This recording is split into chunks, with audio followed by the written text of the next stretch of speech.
Hello students and viewers, আশা করি প্রত্যেকেই ভালো আছে। তো আজ অ্যাসিড ক্ষার লবণ নিয়ে আলোচনা ইতিপূর্বে একটা ভিডিওতে করা হয়েছে। আজকে অ্যাসিড ক্ষার লবণের দ্বিতীয় অধ্যায় মানে দ্বিতীয় পার্ট শুরু হবে। তো ভিডিওটি ভালো লাগলে অবশ্যই একটি লাইক শেয়ার কমেন্ট করো, আর যারা আমার চ্যানেল নতুন তারা অবশ্যই চ্যানেলটি সাবস্ক্রাইব করে নাও। ক্লাস 9-এর অ্যাসিড ক্ষার লবণ সংক্রান্ত আলোচনা প্রশ্ন আকারে করা হলো। এসে এবার আলোচনা করা যাক। প্রথমে দেখো, ধূমায়মান নাইট্রিক অ্যাসিড কাকে বলে। ধূমায়মান নাইট্রিক অ্যাসিড কাকে বলে? গাঢ় নাইট্রিক অ্যাসিডের সঙ্গে অল্প পরিমাণে স্টার্চ মিশিয়ে পাতিত করলে নাইট্রোজেনের বিভিন্ন অক্সাইড NO2 মিশ্রিত হলুদ রঙের নাইট্রিক অ্যাসিড দ্রবণ পাওয়া যায়। তো তাকে ধূমায়মান নাইট্রিক অ্যাসিড বলে। এটি তীব্র জারক পদার্থ। তাহলে গাঢ় নাইট্রিক অ্যাসিডের সঙ্গে অল্প পরিমাণে স্টার্চ মিশিয়ে পাতিত করলে নাইট্রোজেনের বিভিন্ন অক্সাইড মিশ্রিত হলুদ রঙের নাইট্রিক অ্যাসিড দ্রবণ পাওয়া যায়। তাকে ধূমায়মান নাইট্রিক অ্যাসিড বলে। এটি তীব্র জারক পদার্থ। নেক্সট, বলয় পরীক্ষা কী জন্য এটি ব্যবহৃত হয়? পরীক্ষাটিতে সংঘটিত রাসায়নিক বিক্রিয়াগুলি লেখো। তো বলয় পরীক্ষা মানে একটি টেস্ট টিউবে পরীক্ষণীয় তরলের জলীয় দ্রবণ নিয়ে তার মধ্যে সদ্য প্রস্তুত ফেরাস সালফেট দ্রবণ FeSO4 ফেরাস সালফেট দ্রবণ যোগ করা হলো। এরপর টেস্ট টিউবে ঠান্ডা করে ওর গা বেয়ে সালফিক অ্যাসিড ঢালা হলো। দেখা গেল গাঢ় সালফিক অ্যাসিড ও দ্রবণের সংযোগস্থলে একটা বাদামি বলয় তৈরি হয়েছে। এই পরীক্ষাকে বলা হয় বলয় পরীক্ষা। তাহলে একটি টেস্ট টিউবের মধ্যে পরীক্ষণীয় তরলের জলীয় দ্রবণ নিয়ে তার মধ্যে সদ্য প্রস্তুত ফেরাস সালফেট দ্রবণ যোগ করা হলো। এরপর টেস্ট টিউবকে ঠান্ডা করে ওর ভিতরে গা বেয়ে সালফিক অ্যাসিড ঢালা হলো। দেখা গেল গাঢ় সালফিক অ্যাসিড দ্রবণের সংযোগস্থলে একটা বাদামি বলয় তৈরি হয়েছে। এই পরীক্ষাকে বলা হয় বলয় পরীক্ষা। নাইট্রিক অ্যাসিড এবং নাইট্রেট লবণ শনাক্তকরণে এই পরীক্ষা করা হয়। অর্থাৎ নাইট্রিক অ্যাসিড এবং নাইট্রেট লবণ আইডেন্টিফিকেশনে শনাক্তকরণে এই পরীক্ষা করা হয়। পরীক্ষাটিতে সংঘটিত রাসায়নিক বিক্রিয়াগুলি হলো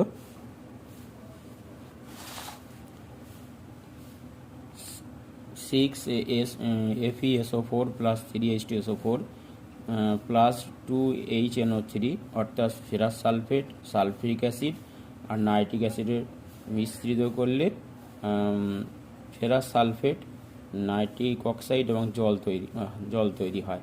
তো এইটাই ফেরাস সালফেট ফেরিক সালফেটে পরিণত হয়েছে। তারপরে ফেরাস সালফেটের নাইট্রিক অক্সাইড দিলে ফেরিক নাইট্রোসালফেট বাদামি বলয় তৈরি হয়। সদ্য প্রস্তুত ফেরাস সালফেট দ্রবণ যোগ করা হয়। নম্বর 3, একটি দ্বিক্ষারীয় অ্যাসিডের নাম লেখো। তো দ্বিক্ষারীয় অ্যাসিড মানে সালফিউরিক অ্যাসিড হবে H2SO4।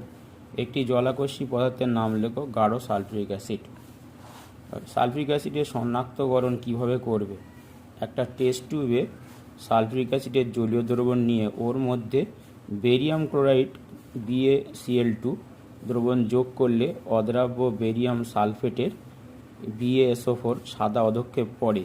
এই অধক্ষেপটি HCl বা নাইট্রিক অ্যাসিডে দ্রবীভূত হয় না। এই বিক্রিয়া দ্বারা সালফিউরিক অ্যাসিডে শনাক্তকরণ করা যায়।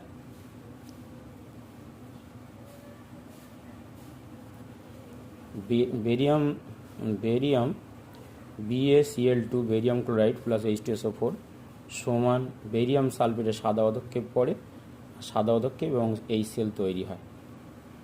এইভাবে সালফিউরিক অ্যাসিড এর শনাক্তকরণ করা যায়। Sodium hydroxide, nitric acid, sulphuric acid, HCl এর শিল্প ব্যবহার লেখো। তো NaOH মানে ক্ষার বা সোডিয়াম হাইড্রক্সাইড। সাবান, কাগজ, কৃত্রিম রেশম তৈরিতে NaOH ব্যবহৃত হয়। বক্সাইট পরিশোধনেও তৈলাক্ত যন্ত্রাংশ ও ধাতুর পাত পরিষ্কার করতে কস্টিক সোডা বা NaOH বা সোডিয়াম হাইড্রক্সাইড ব্যবহার করা হয়। নাইট্রিক অ্যাসিড সার উৎপাদনে নাইট্রোগ্লিসারিন বিস্ফোরক তৈরিতে বিস্ফোরক তৈরিতে এবং অম্লরাজ ও বৈদ্যুতিক সেল তৈরি করতে নাইট্রিক অ্যাসিড ব্যবহার করা হয়।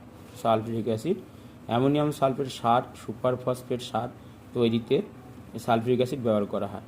এছাড়া ধাতু শোধনে ও তড়িৎ লেপনে সালফিউরিক অ্যাসিড ব্যবহার করা হয়। HCl, অম্লরাজ প্রস্তুতিতে, রঞ্জন ও চর্মশিল্পে, ঔষধ তৈরিতে HCl ব্যবহার করা হয়। অম্লরাজ মানে 3 আয়তন মানে সালফিউরিক হাইড্রোক্লোরিক অ্যাসিড আর 1 আয়তন নাইট্রিক অ্যাসিড মিশিয়ে অম্লরাজ তৈরি করা হয় যাতে সোনা রূপা দ্রবীভূত করা যায়, গলানো যায়। তাহলে অম্লরাজ প্রস্তুতিতে, রঞ্জন ও চর্মশিল্পে, ঔষধ তৈরি করতে HCl ব্যবহার করা হয়। নেক্সট, অ্যাসিড ও ক্ষারের ক্ষতিকারক প্রভাব লেখো। তো অ্যাসিড শরীরে পড়লে ত্বক পুড়ে যায় এবং ফোস্কা পড়ে, একে অ্যাসিড বার্ন বলা হয়। আবার গাঢ় ক্ষার শরীরে লাগলে ত্বক পুড়ে যায়, একে অ্যালকালি বার্ন বলে। অ্যাসিডের সংস্পর্শে চোখ বেশি ক্ষতিগ্রস্ত হয়, চোখের ক্ষতি বেশি হয় অ্যাসিডের সংস্পর্শে। পিএইচ কি? পিএইচের মান কত হলে পদার্থের অ্যাসিড ক্ষার প্রশম হবে? দাঁতের ক্ষয়ে পিএইচের প্রভাব লেখো। প্রশ্নটা হলো যে পিএইচ কি? পিএইচ কি?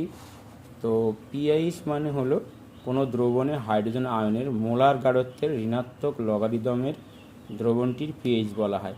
পিএইচের মান 7 হলে দ্রবণটি প্রশম হবে। তাহলে কোনো দ্রবণে হাইড্রোজেন আয়নের মোলার গাঢ়ত্বের ঋণাত্মক লগারিদমকে দ্রবণটির পিএইচ বলা হয়। পিএইচের মান 7 হলে দ্রবণটি প্রশম হবে।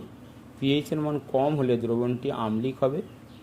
পিএইচের মান 0 থেকে 6 হলে তা আম্লিক হবে এবং পিএইচের মান বেশি হলে অর্থাৎ তা ক্ষারীয় হবে। তার মানে পিএইচের মান 8 থেকে 14 হলে দ্রবণটি ক্ষারীয় হয়।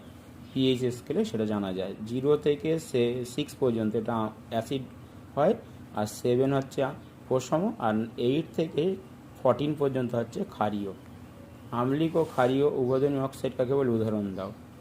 আম্লিক অক্সাইড, যেসব অক্সাইড ক্ষারের সঙ্গে বিক্রিয়া করে লবণ জল উৎপন্ন করে এবং জলের সঙ্গে বিক্রিয়া করে অ্যাসিড উৎপন্ন করে তাকে আম্লিক অ্যাসিড বলে। যেমন carbon dioxide, sulphur dioxide, phosphorus pentoxide, এগুলোকে আম্লিক অক্সাইড বলা হয়, কারণ এরা মানে ক্ষারের সঙ্গে বিক্রিয়া করে লবণ ও জল তৈরি করে।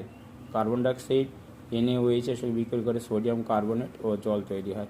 কার্বন ডাইঅক্সাইড জলে দিলে কার্বনিক অ্যাসিড তৈরি হয়। তাহলে যে সমস্ত অক্সাইড জলে দিলে অ্যাসিড উৎপন্ন হয় তাদেরকে আম্লিক অ্যাসিড বলা হয় সংক্ষেপে।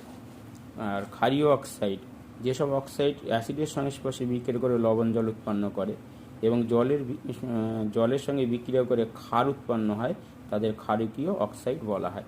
যেমন Na2O, CaO calcium oxide, magnesium oxide, sodium oxide. তো ক্যালসিয়াম অক্সাইডের সঙ্গে HCl যোগ করলে ক্যালসিয়াম ক্লোরাইড এবং জল তৈরি হয়। ক্যালসিয়াম অক্সাইডের মধ্যে জল দিলে ক্যালসিয়াম হাইড্রোক্সাইড উৎপন্ন হয়। তাহলে এ থেকে বোঝা যায় এটা হলো ক্ষারীয় অক্সাইড।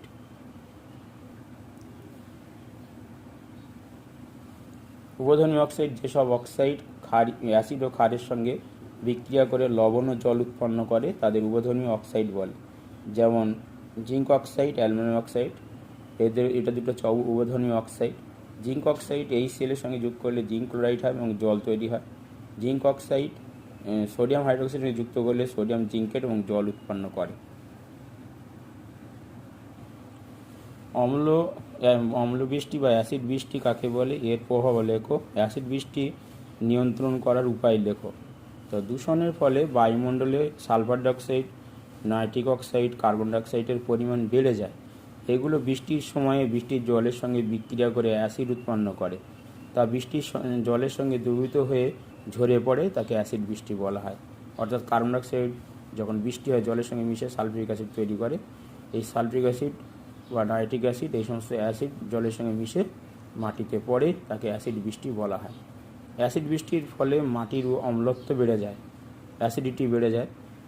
মানে অ্যাসিড বৃষ্টির ফলে মার্বেলের তৈরি অট্টালিকা, স্থাপত্য, ভাস্কর্য, স্মৃতিসৌধ ক্ষতিগ্রস্ত হয়। যেমন তাজমহল মানে মার্বেল পাথরের তৈরি, এবং সেখানে মার্বেলগুলো ক্ষতিগ্রস্ত হয়ে মানে স্টোন ক্যান্সার সৃষ্টি হয়েছে। তো অ্যাসিড বৃষ্টির ফলে উদ্ভিদের ক্ষতি হয়, ফসলের ক্ষতি বা উদ্ভিদের ক্ষতি হয় এবং মাছ চাষের ক্ষতি হয়, অর্থাৎ জলাশয়ে যে মাছ চাষ হয় জলজ প্রাণীদের ক্ষতি হয় অ্যাসিড বৃষ্টির ফলে। নেক্সট হচ্ছে প্রশমন বিক্রিয়া কাকে বলে, উদাহরণ দাও। তো অ্যাসিড এবং ক্ষারের মধ্যে যে বিক্রিয়ার ফলে অ্যাসিড ক্ষারের ধর্ম সম্পূর্ণ বিলুপ্তি হয় বা লোপ পায় এবং লবণ জল উৎপন্ন করে, সেই বিক্রিয়াকে প্রশমন বিক্রিয়া বা নিউট্রালাইজেশন বিক্রিয়া বলা হয়। তো প্রশমন বিক্রিয়া কাকে বলে, উদাহরণ অ্যাসিড ও ক্ষারের মধ্যে যে বিক্রিয়ার ফলে অ্যাসিড ও ক্ষারের ধর্ম সম্পূর্ণ লোপ পায় এবং লবণ ও জল উৎপন্ন হয়, সেই বিক্রিয়াকে প্রশমন বিক্রিয়া বলা হয়। HCl মানে অ্যাসিড আর সোডিয়াম হাইড্রোক্সাইড ক্ষার বিক্রিয়া করে Na+Cl- প্লাস জল উৎপন্ন করে, তাহলে এটা হচ্ছে প্রশমন বিক্রিয়া।